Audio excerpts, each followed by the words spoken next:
Hello, good afternoon, and welcome to the Midday News on 3FM 92.7. My name is Beatrice Edu.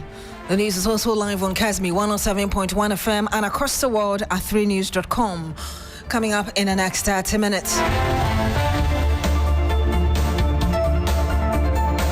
Supreme Court quashes a 2020 bench warrant for the arrest of social media commentator Kelvin Taylor, citing lack of due process. We'll bring you more. Also coming up, Minority Caucus walks out of Parliament during swearing in of Member of Parliament elect for Ablekuma North, Irabna Obin. And much later, Volta Regional House of Chiefs demands action against what it describes as worrying increase in marijuana cultivation in the region.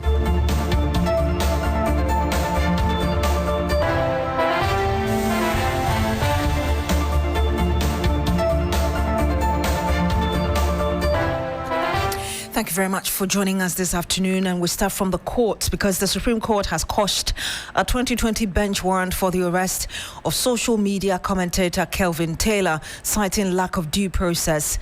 In a 4-1 majority decision, a 5-member panel presided over by Justice Omoro Isifu-Tanko ruled that the warrant issued by Justice Eric Chebafo, now a Court of Appeals judge, violated Taylor's right to due process.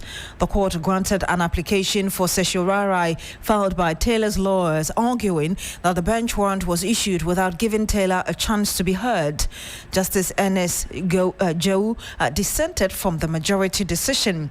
The bench warrant was issued on January 16, 2020 after Kelvin Taylor allegedly made some derogatory comments about Justice Chebafo.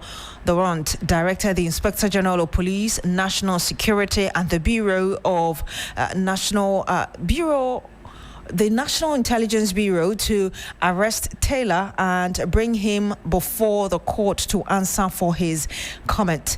The Supreme Court's decision marks a significant development in the case, with Justices Senyor Jamefe, Simon Surubare, and Philip Bright-Mensah making their first appearance on the Apex Court panel that ruled on the matter.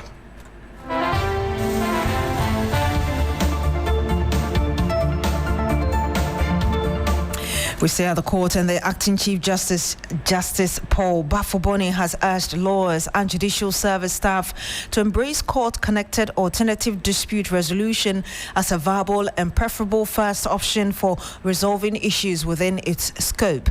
He emphasized that this alternative system helps to reduce the workload on the court while also cutting down the costs and avoiding delays associated with formal litigation. Justice Bafoboni made their remarks during the opening of this year's National ADR Advocacy Week in the Eastern region. While the traditional court system has served Ghana well, it is often costly and time-consuming. Court-connected ADR provides efficient tools: mediation, arbitration, negotiation, and conciliation that help resolve disputes in a more humane and constructive manner. I also urge court staff, registrars, and the bar to embrace court-connected ADR as part of the justice delivery process, not as an afterthought, but a viable and often preferable first step.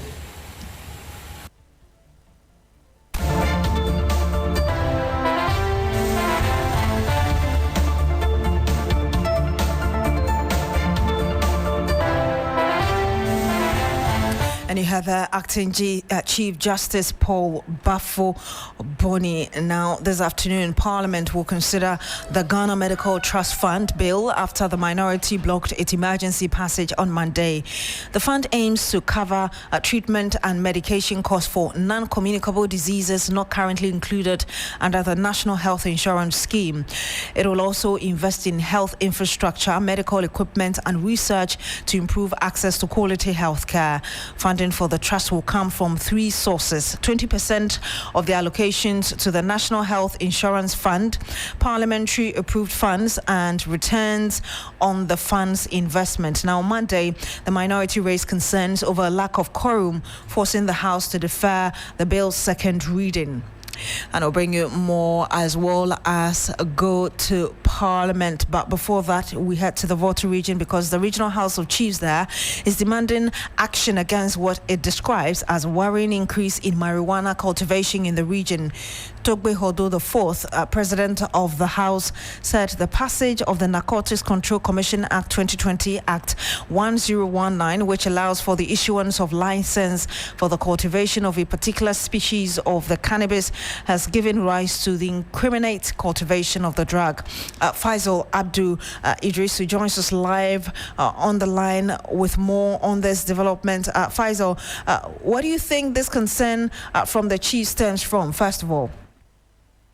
Well, so this very concern was brought to bear when the Volta Regional Minister, Honorable James Kunu, and the region's representative of the Council of State, Tanko Atopre Gabriel, visited the House of Chiefs to discuss a number of issues bordering on the development of the region. Togbe Teprehodo IV, the paramount chief of Amfuega, who doubles as the president of the Volta Regional House of Chiefs, indicated that as chiefs, they have gathered intelligence that there has been an increase in the cultivation of marijuana across the region. This, he says, has also culminated into the usage of the drug across the region, particularly among young people. He is expressing worry over the fact that not only is the cultivation on the high, but also they are seeing an increase in the usage among young people. And this is where his concern lies largely, that even though the law permits that a certain species of the cannabis is allowed to be farmed, and particularly under license, he is seeing what they now describe as a worrying trend of the farming, such that everywhere in the region, people are attempting to cultivate marijuana. Let me point out also the fact that particularly when you go to the northern part of the region, the Volta region, the farming and cultivation of marijuana is believed to be on the high. The Alavanyo areas, the Nkonya areas, parts of Afajato, the Ohwe enclave largely, the police indicated recently that they have become hotspots for the cultivation of the cannabis. Let's listen to Togbe Teprehodo on the exact concerns we raised before the minister. What have you brought to my attention is springing up of marijuana farms all over the region. It does appear that since the passage of the Narcotics Control Commission Act, which recommended the grant of license to people to grow a particular species of marijuana, this whole concept that we're taking as a license before anything, that particular species is for medicinal purposes, not for recreational purposes. But it appears that people have taken the liberty and are busy cultivating all kinds of species of marijuana. And you had the president of the Volta Regional House of Chiefs, Togbe Hodo IV. We still do have our correspondent online with us, Abdul Idrisu. We know this call was made directly to the Volta Regional Minister as well. What was his reaction? Yes, the Volta Regional Minister acknowledged this concern and indicated to the House that they would take action, but that would have to be a collective action in ensuring that they clamp down on the issue of the increase in the farming and also the usage among young people across the region. But the meeting largely at the House of Chiefs was to discuss the issues of the development of the region. So he touched on a few projects the government intends to do, particularly the whole Aplao Road, which has been a major concern to the chiefs themselves and the people here in the region. Let's listen to Honorable James Kuno. The road from Ho to Aplao is going through a procurement process for award under the big push.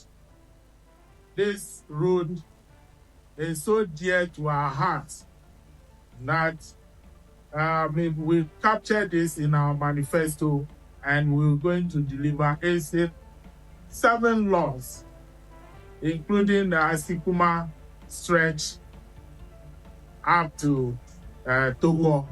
So the moment the procurement process is done, the award will take place and then the construction will commence.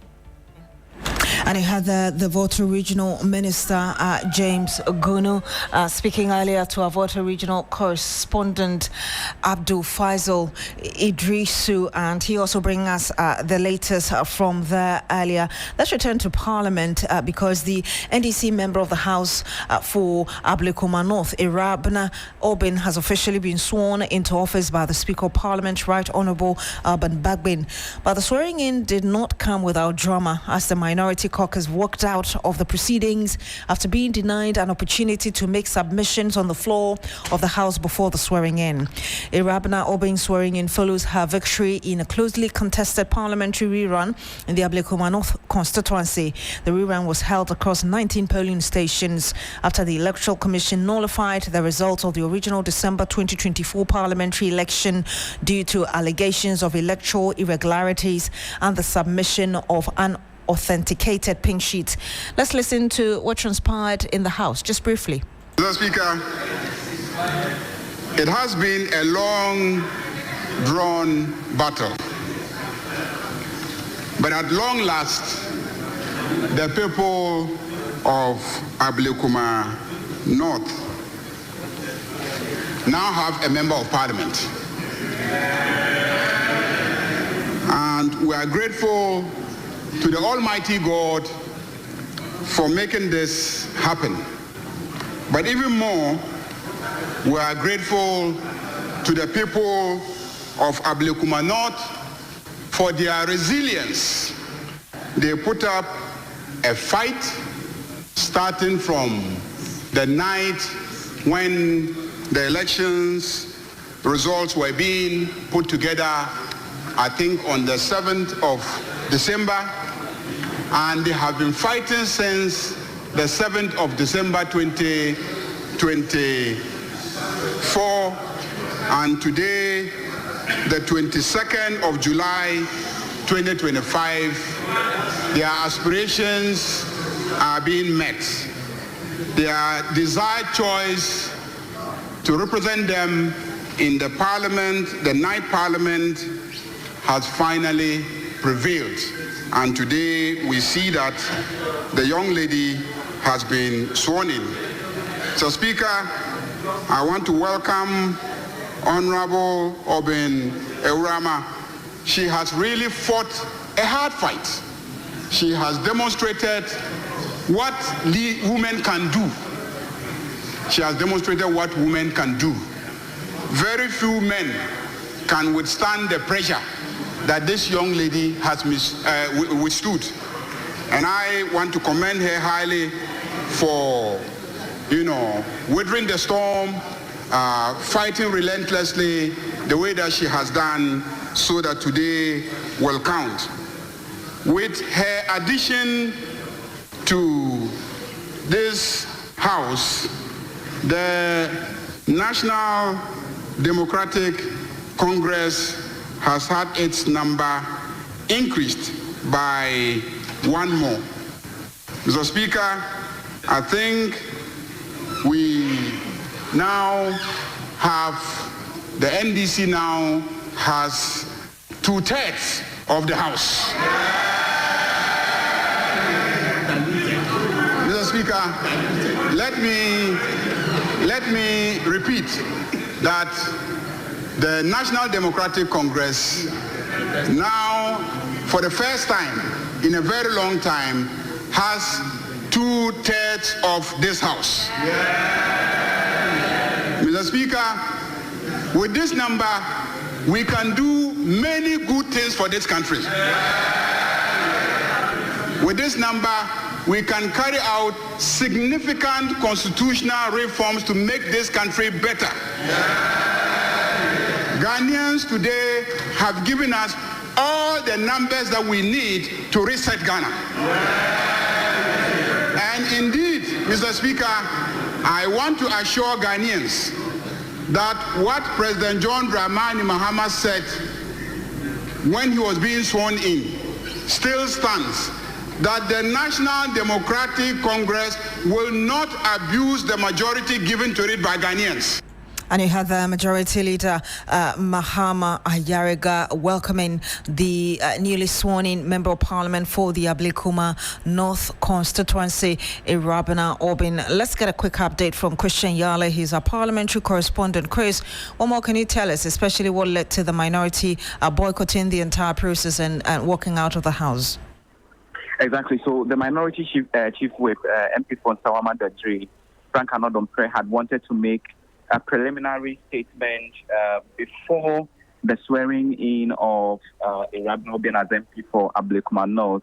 The Speaker disagreed. Actually, the disagreement first came from the Majority Leader Mahama Ayariga, who was of the view that he cannot seek to arrest the process because that is against the mandate of the provisions that they work with here in Parliament. And so, unless he waits till the swearing in is done, he is unable to make any statement, especially when they do not know the nature in which such comment is going to come with or come from or is going to be. That is what sparked the disagreement on the side of the minority, who were of the view that if that is the difficulty they are going to face, then there was no way they are able to partake in it, which eventually led to they walking out of the chamber and disassociating themselves from the swearing in of the MP for Ablekuma North, Irabin Obin. And so the swearing in took place without any single member of the NPP MPs in chamber. However, because the majority side also has its members and is able to carry on with business, at least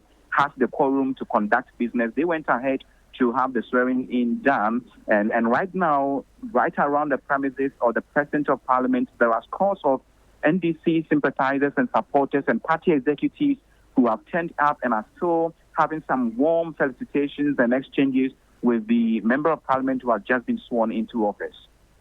What else should we expect in the House today? Exactly, Beatrice. So we know that yesterday the process started with the consideration of the Ghana Medical Trust Fund bill, which was deferred to today because of the absence of quorum to take decision, which was a concern raised by the minority side. And so the House adjourned proceedings to today. Now they are expected to continue with the second reading of that crucial bill that is going to set up the Ghana Medical Trust Fund to take care of chronic diseases and the rest of them, especially ones that are not captured under the National Health Insurance Scheme. It is also expected that they will consider the delegations from Ghana's Parliament to ECOWAS Parliament as well as the Pan-African Parliament. Thank you very much, Christian Yale. He's our parliamentary correspondent. Some 18 minutes past the hour of 12. When we come back, we'll tell you more about the Regional Coordinating Council of the Greater Accra region and what it is doing in Sakomon or Ramsar area. Don't go away. Hello, Ghana. It's a new year and Bills Microcredit is here to support your dreams. If you're not working but want to start a business, don't let money stop you. With just your Ghana card, you can get a loan to turn your ideas into reality. Already running a business? Need more capital? Or are you a salary worker looking for extra funds? Bills offers fast and easy loans with no collateral, no deposit, and no SUSI savings required. Wherever you are, whatever you need, Bills makes it happen. Call Bills Microcredit today. Call 0596 920 833 or 0302 200 390 and get started. Bills is licensed and regulated by the Bank of Ghana. Bills, financing your needs. Terms and conditions apply. Freezer, yeah, diaba. Adama for diaba, a freezer. Adama, a crafty sementia. Adama, Metimosua, my sorry. Canino, Obo Moasia. I do afraid for Nobium Unumi and San last night. I don't know what we did. Adama for you craft what we say. Yet the Adruba Cope, a ship will be a high technology. I could for freezer. When Kwan, and once open your 15 letters. no fiagum what ya no fiagum what the boss here if you be any what you bio e ko ti say obetimo no na mu ye sure say o mention tasie ne mu ase na afọ na anu a freezer umpa we na apade freezer Dasia, ebe so do so amang. Amoni age. omuti na me wasika omuti na me di me nyina du ba so mu du Adama without Adama no kuya Adama you can't resist. Ubenya Adama West Africa for edwe bi o baby biara ye ton kraye ho edwu afi kayo na kenkan enchoya ewo edwe ho.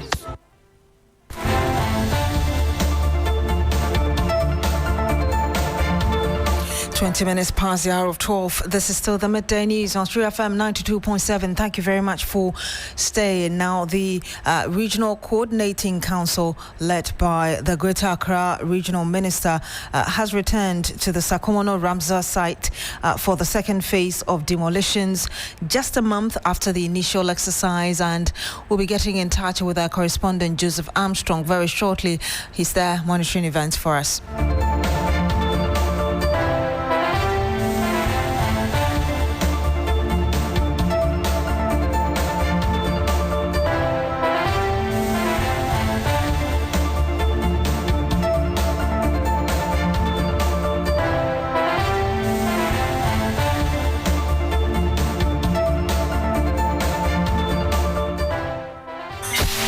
Accra, Ghana, Africa, and worldwide. Join us on Inspirational Gospel Mix this and every Sunday, 8 p.m. to 10 p.m. Get ready for the revolution. What you say now?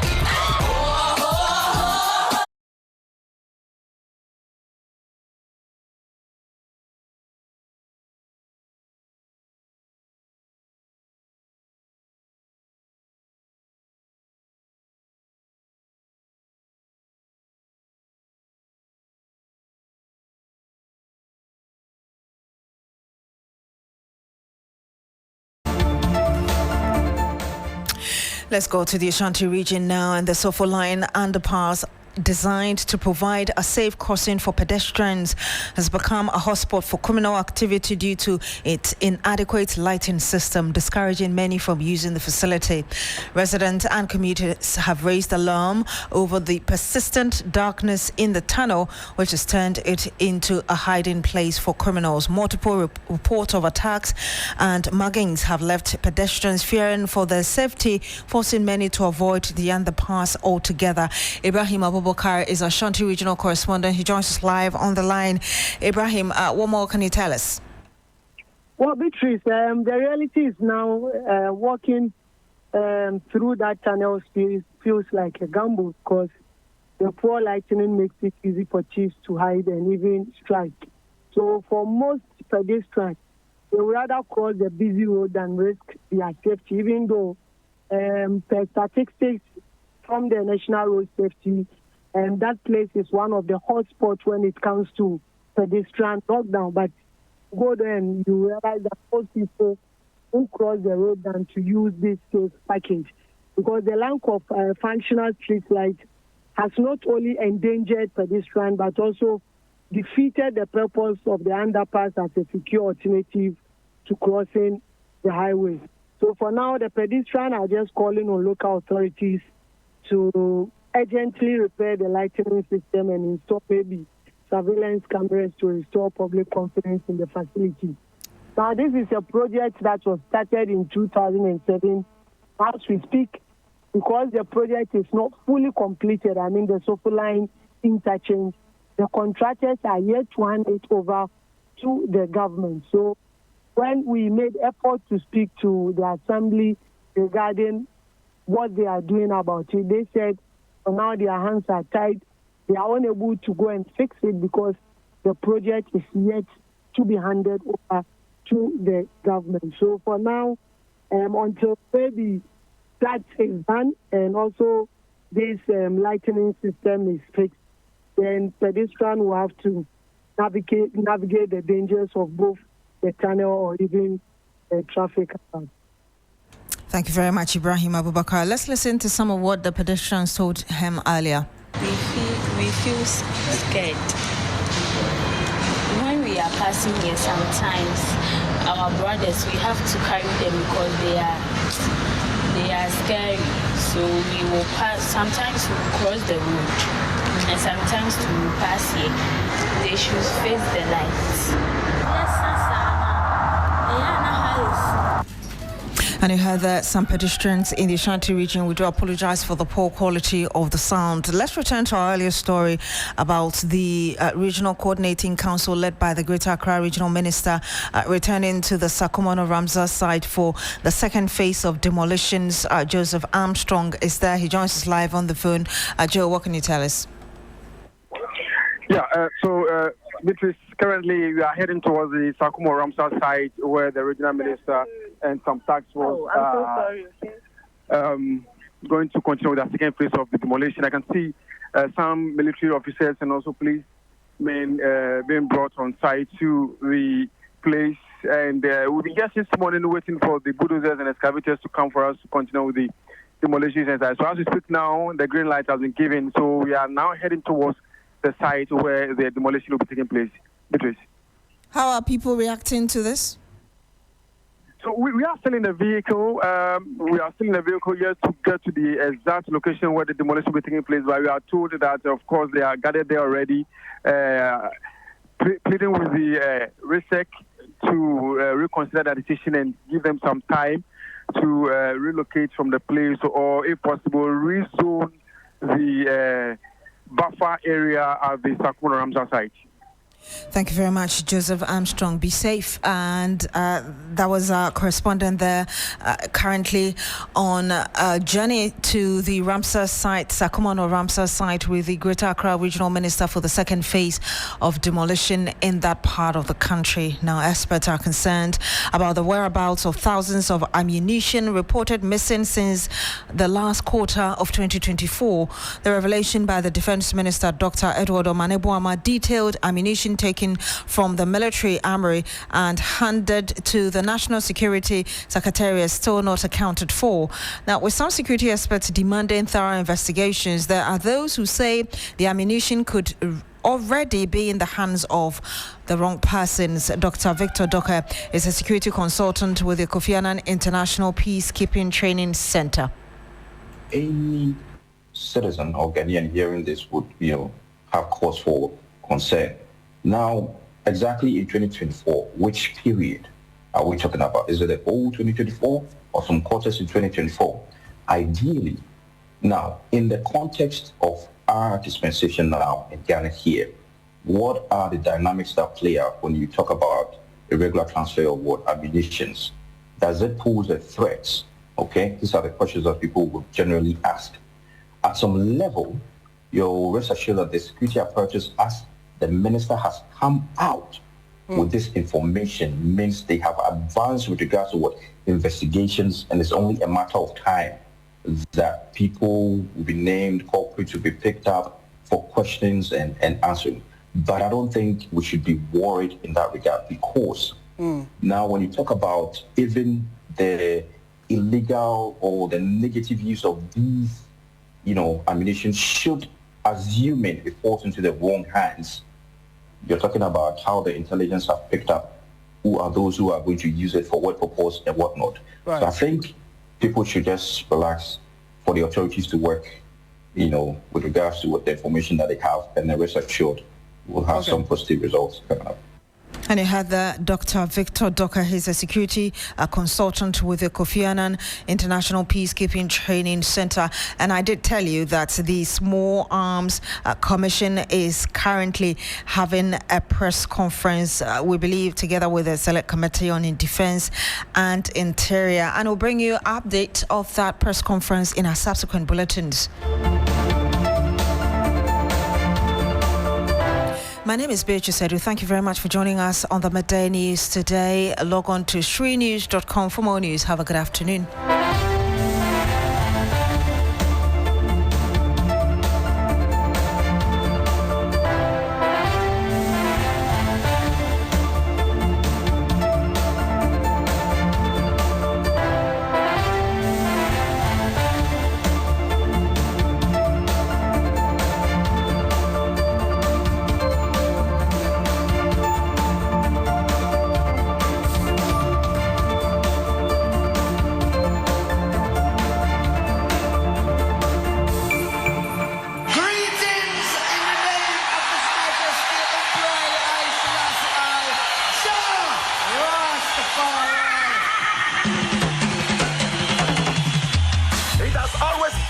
journey of Pan-Africanism and consciousness.